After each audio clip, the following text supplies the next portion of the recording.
War కొనసాగుతుంది. పదవులు రాలేదని, సీట్లు దక్కలేదని గత కొంతకాలంగా కర్నూలులో మాత్రం ఈ నాయకుల మధ్య అనిశ్చితి కొనసాగుతుంది. ఈ నేపథ్యంలో మనతో మాట్లాడడానికి కర్నూలు మాజీ ఎమ్మెల్యే శ్రీమోహన్ రెడ్డి ఉన్నారు. సార్ చెప్పండి, ఎందుకోసమని గోల్డ్ వార్ పదవి రాలేదని అలిగారని, ప్రచారానికి వెళ్ళడం లేదని ఈ విమర్శలు ఇదంతా ప్రచారం జరుగుతుంది. మీరేమంటారు? అలగనికి ఇదేమన్నా అత్తగారు ఉందా, లేదంటే పిల్లనిచ్చిన మామగారు ఉంటారా? ఇంత 45 డిగ్రీల సెల్సియస్ లో బయట అంటే కోల్డ్ ఆడింది. వారు ఎక్కడ? ఇక్కడ కోల్డ్ లేదు, వారు లేదు.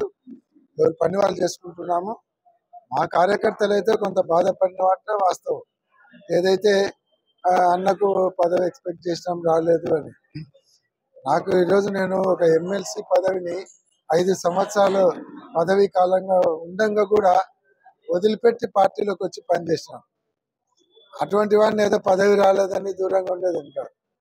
ఒకవేళ మేము అనుకుంటున్నట్టు పార్టీ ప్రెసిడెంట్ అంటే నేను ఒక ఎమ్మెల్యేగా ఎమ్మెల్సీగా చేసేటువంటి వ్యక్తికి ఒక జిల్లా పార్టీ ప్రెసిడెంట్, అది 5 తాలూకాలకు ఉండేది. అది పెద్ద పోస్ట్ అని, అది రాలేదని నేను అలిగింట్లో కూర్చుండే అవసరం ఉందా? అంత లేదు. ఏదైతే మేము పార్టీకి పనిచేయడానికి కమిటెడ్గా ఉన్నాము. ఇంతియాజ్ గారిని గెలిపిస్తాము. జగన్మోహన్ రెడ్డి గారి మీద నమ్మకం ఉంది. ఈరోజు పదవులు అనేది మన దగ్గరికి నడుచుకుంటూ రావాలి. పదవుల కోసం దాని వెంట పడే అలవాటు ఎస్వి కుటుంబానికి ఎప్పుడు లేదు. ఎన్నోసార్లు పదవులు త్యాగాలు చేశాము, రాజీనామాలు చేశాము, పెద్ద పెద్ద వాళ్ళతో ఫైట్ చేసినాము. ముఖ్యమంత్రితో కూడా డైరెక్ట్ ఫైట్ చేసినటువంటి పొలిటికల్ హిస్టరీ ఉండేటువంటి ఫ్యామిలీ. ఇటువంటి చిన్న చిన్న విషయాలు కలిగి ఇంట్లో కూర్చొని ఉండేటువంటి అలవాటు లేదు. మా క్యాడర్ కావచ్చు, మేము కావచ్చు, కమిటెడ్గా అంటాం తప్ప రెండో ఆలోచన లేదు. అంటే అన్ని వర్గాలను కలిపి, అంటే ఇటు ఆఫీస్ వర్గం కానీ, ఇటు మీ వర్గం కానీ, లేకపోతే స్థానికంగా ఇప్పుడు మేయర్ పదవి ఖాళీ కాబోతుంది. ఆ పదవిలో కార్పొరేట్ కూర్చోబెట్టబోతున్నారని నేపథ్యంలో మీకు జిల్లా అధ్యక్షుడు పదవి ఇస్తారు. హఫీజ్ ఖాన్కి రాజ్యసభ ప్రకటిస్తారని ఆల్రెడీ ప్రకటించారు. ఇది ఈ నేపథ్యంలో ఇప్పుడు ఏది లేదు ఎస్వి మోహన్ రెడ్డికి, అందుకే బయట కూడా రానటువంటి పరిస్థితి ఉంది అనేటువంటిది ఒక జిల్లా ప్రెసిడెంట్ ఇస్తానని ఎవరు చెప్పినారు? నేను చెప్పినాను ఎప్పుడన్నా జిల్లా పార్టీ ప్రెసిడెంట్ ఇస్తున్నాడు, నేను అడిగినానని?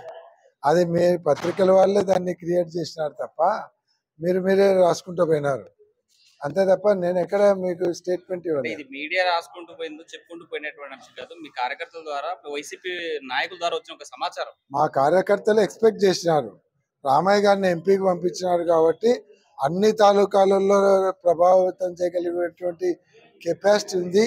అన్ని తాలూకాలో అవన్నీ పార్లమెంట్ 3 సార్లు పోటీ చేసినారు కాబట్టి 7 తాలూకాలలో కూడా ఆ పరిచయాలు ఉన్నాయి.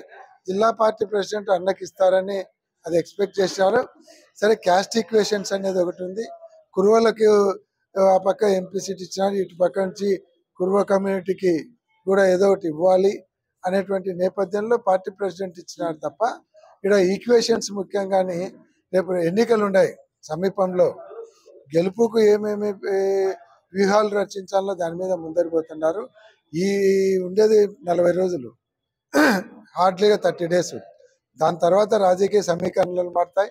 ఇంకా ఇంతకంటే పెద్ద పోస్టులు ఉన్నాయి. ఆ పెద్ద పోస్టులే మన దగ్గరికి నడుచుకుంటూ వస్తాయి. ఇదేం పెద్ద పోస్ట్ కాదు. వచ్చేటువంటి ఎన్నికల్లో కూటమి అభ్యర్థిని ఎలా ఎదుర్కోబోతున్నారు? కూటమి అభ్యర్థులను 2 సార్లు ఎదుర్కొన్నాము. 3వ సారి పెద్ద లెక్కలో కాదు.